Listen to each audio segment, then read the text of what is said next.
আসসালামু আলাইকুম বন্ধুরা, আজকে আমি চলে এসেছি আই লাভ কাপ্তাই এই স্থানটিতে।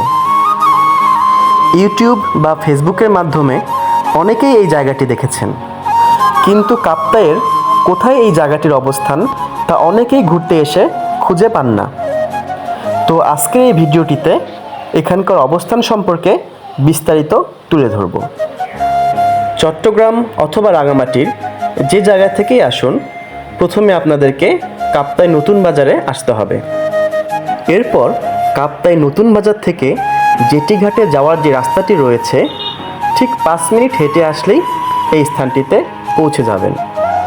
এর পাশেই রয়েছে রিভার ভিউ পিকনিক স্পট, যার প্রবেশ মূল্য জনপ্রতি 10 টাকা। আমি এখন আপনাদের সামনে আই লাভ কাপ্তাইয়ের পেছনের অংশটি তুলে ধরছি, কেননা আপনারা এখানে আসলে শুধু সামনে থেকেই ঘুরে চলে যান, কিন্তু এর পেছনে যে আসল সৌন্দর্য লুকিয়ে রয়েছে তা অনেকেই জানেন না।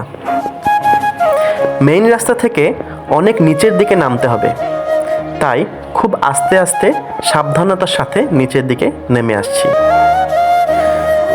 নিচের দিকে নামতে নামতেই এক অপরূপ সৌন্দর্য আপনাদের চোখের সামনে ধরা পড়ে যাবে।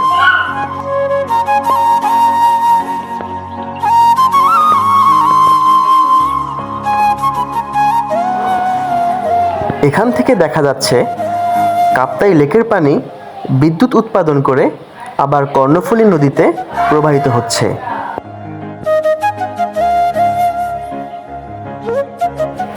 মাশাআল্লাহ, কি অপরূপ সৌন্দর্য! এখানে আসলে কর্ণফুলী নদীর সাথে সাথে দূরের পাহাড়গুলোর যে অপরূপ সৌন্দর্য রয়েছে তা একসাথে উপভোগ করতে পারবেন।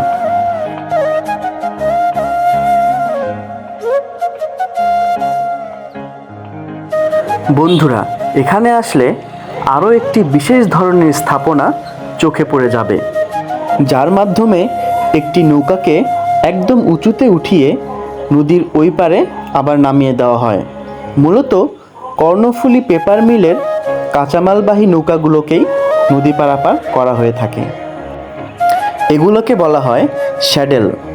কাপ্তাই বাঁধ তৈরির সময় কর্ণফুলী পেপার মিলের কথা চিন্তা করেই এই স্থাপনাগুলো তৈরি করা হয়েছিল।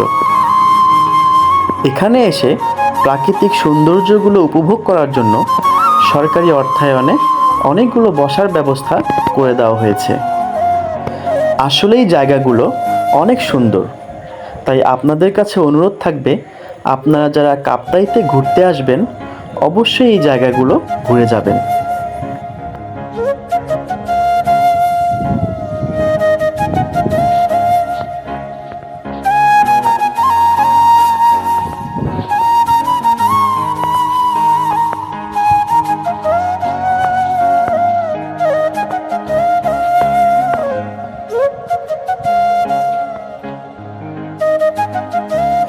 ভিডিওটি এখানেই সমাপ্ত করে দিচ্ছি। ভালো লাগলে একটি লাইক দিয়ে দিবেন, আর কাপ্তাই সম্পর্কে নতুন নতুন ভিডিও পেতে আমার এই চ্যানেলটি সাবস্ক্রাইব করে রাখবেন। আল্লাহ হাফেজ।